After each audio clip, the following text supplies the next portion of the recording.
Media asal Cina baru-baru ini tengah digegerkan dengan temuan kejadian tidak mengenakan.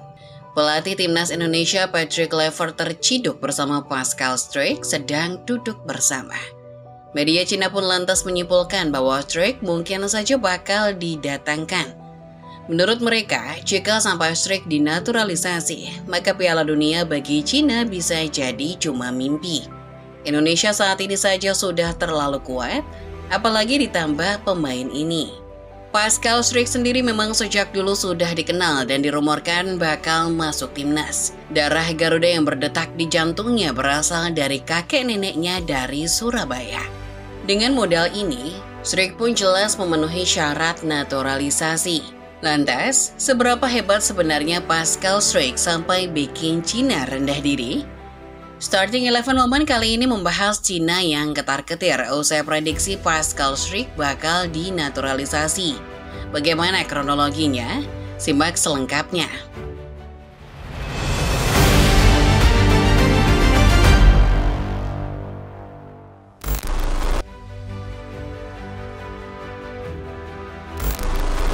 Rumah Pascal Struijk bakal dinaturalisasi, berawal pada pertandingan Oxford United versus Leeds United pada Sabtu 19 April 2025. Sabtu itu dingin, tapi tribunnya membara. Di tengah gemuruh pendukung tuan rumah Oxford United, satu sosok mencuri perhatian lensa. Patrick Kluivert, legenda sepak bola Belanda yang kini jadi pelatih utama timnas Indonesia. Ia datang bukan sebagai tamu biasa. Jelas, kedatangan Patrick ke laga ini adalah untuk memantau Oleh Romani, striker muda berdarah Indonesia yang mulai mencuri cahaya di Liga Championship Inggris. Namun seperti panggung yang menyimpan plot twist, sorotan malah berubah arah. Alih-alih fokus pada Romani dan permainannya, kamera media malah menempel pada bangku di depan Kluivert. Di sana duduk Pascal Struijk, bek tangguh Leeds United, berbalut jaket klub, diam namun mencolok. Cedera memang membuatnya absen dari laga, tapi kehadirannya di stadion tandang Oxford, bukan home base Leeds, mengundang banyak tanya. Sejak kapan pemain cedera ikut rombongan tandang, dan mengapa duduknya berdekatan dengan Patrick Kluivert, bukan di barisan staf medis atau kursi ofisial? Tak butuh waktu lama bagi bisik-bisik liar tumbuh jadi badai spekulasi yang menjalar. Kamera menangkap mereka duduk berdekatan, nyaris tak terganggu sorak-sorai penonton. Satu detik tatapan, satu senyum singkat, satu anggukan kecil cukup membuat dunia sepak bola Asia menggigit bibir. Apakah ini hanya kebetulan atau sebuah pertemuan yang disengaja? Rapat diam-diam di tengah keramaian, kita tak pernah tahu. Banyak yang percaya Struijk bukan hanya mampir ke stadion itu. Ia datang untuk bertemu, bukan dengan pelatih, bukan dengan rekan, tapi dengan Kluivert, utusan Indonesia. Dan jika benar begitu, maka pertandingan itu tak hanya menjadi penentu klasemen championship, tapi mungkin akan dikenang sebagai awal kisah yang bikin Cina gelisah.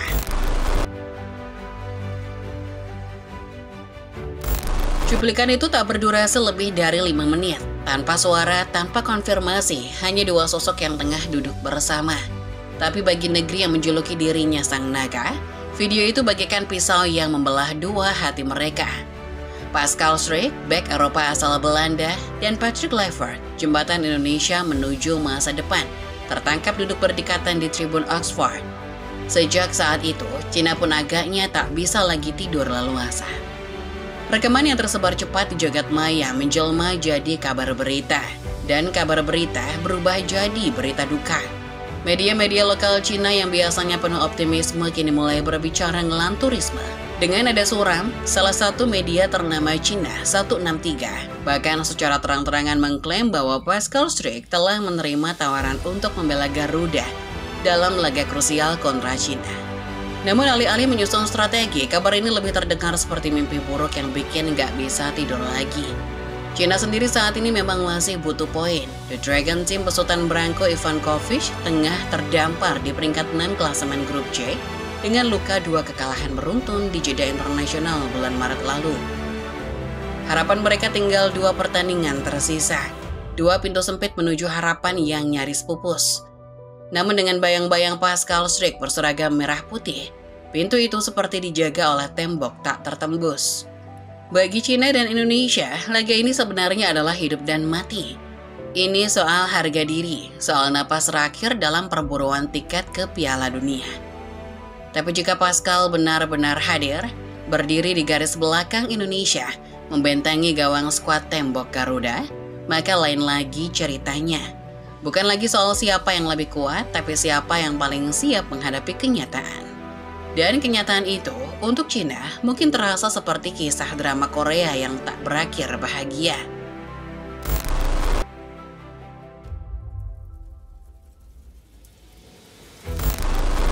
Mimin yakin banyak dari kamu yang ikut ramai nonton cuplikan itu, yang duduk, yang nyinyir, bahkan yang langsung buka forum bola. Tapi dari semua yang ribut-ribut, berapa banyak sih yang benar-benar mengenal siapa sosok Pascal Struijk? Kalau kamu pikir dia kakaknya Rafael Struijk, ya selamat, kamu salah besar. Bukan seperti Alianu Reinders dan Tijani Reinders yang memang bersaudara.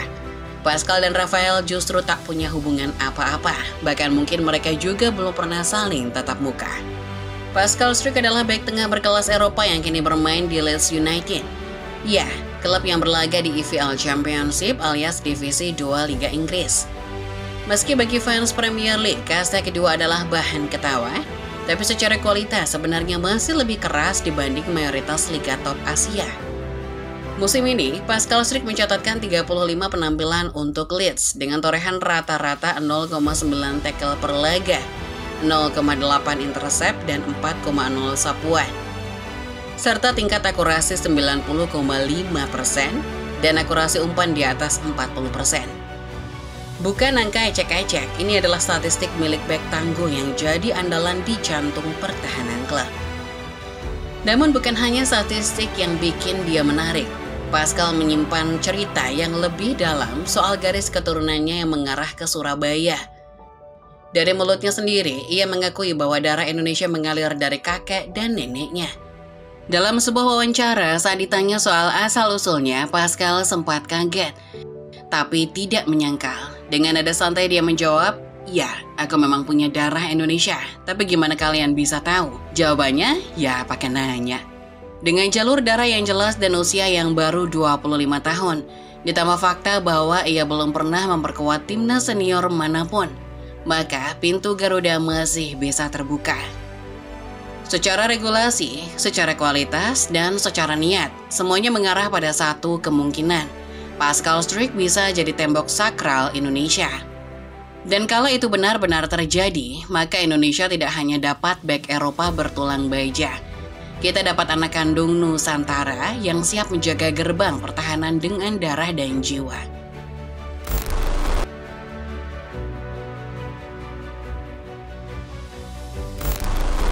Digadang-gadang jadi penyelamat, tapi benarkah Pascal Struijk akan sebagai rakyat? Sayangnya, semua itu masih jadi teka-teki. Harapan boleh meledak di antara tribun dan kolom komentar. Tapi realitanya, semuanya masih sekedar rumor yang beredar. Memang, Pascal tak pernah menolak saat disebut sebagai anak Indonesia. Ia mengakui darah Surabaya mengalir di nadinya. Namun, di saat yang sama, ia juga dengan jujur berkata bahwa ia kerap lupa kalau dirinya orang Indonesia. Jauh dari komunitas, tak pernah bergaul dengan sesama Garuda, dan tak pernah punya hubungan langsung dengan budaya tanah air selain lewat keluarga. Baginya, Indonesia adalah bagian dari dirinya yang nyata tapi samar. Seperti memori masa kecil yang hanya muncul sesekali, nyata tapi terasa asing. Selain pengakuan dari Pascal yang mengindikasikan keraguan, pengakuan dari PSSI juga menyatakan hal yang sejalan.